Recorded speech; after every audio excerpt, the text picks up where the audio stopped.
علاوه بر تابع سابستیتوت، تابع ریپلیس هم برای جایگزین کردن یک یا چند کاراکتر توی فایل، توی یک سلول یا یک متن توی اکسل به کار برده میشه.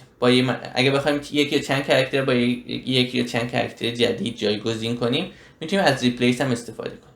تفاوتش با تابع سابستیتوت چیه؟ توی سابستیتوت ما میگفتیم کد رو حذف کن، به جاش کد فارسی بنویس. اسلش رو حذف کن، به جاش خط تیره بنویس. اما توی ریپلیس میتونیم بگیم کاراکتر 4 رو حذف کن، به جاش اینو بنویس. کاراکتر 8 رو حذف کن، به جاش اینو بنویس. یا 3 تا کاراکتر اول رو حذف کن، به جاش اینو بنویس.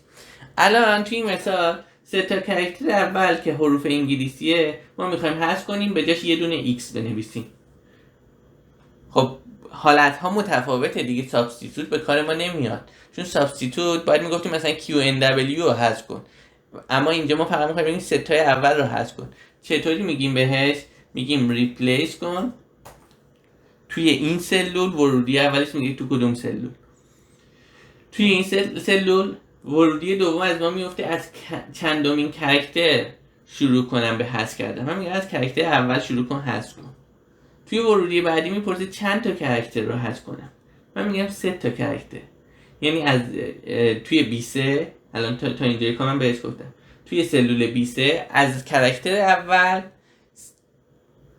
شروع کن حذف کردن و 3 تا کاراکتر رو حذف کن. یعنی کاراکتر اول و دوم و سوم رو حذف کن. توی ورودی بعدی میگم به جای این قسمتی که حذف میکنی چی بذار؟ میگم ایکس بزرگ بذار. پرانتز میبندم و اینتر میزنم.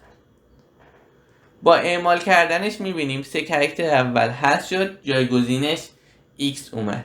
میتونستم اینجا ایکس ننویسم، 2 تا دبل کوتیشن بزنم، این دبل کوتیشن خالی، به این معنی که اصلا حذف بشه، چیزی جایگزینش نشه. میتونستم به جای اینکه بگم از کاراکتر اول شروع کن، بگم از کاراکتر دوم شروع کن.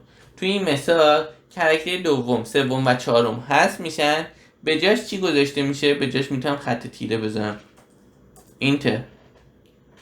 میبینیم که درستی داره عمل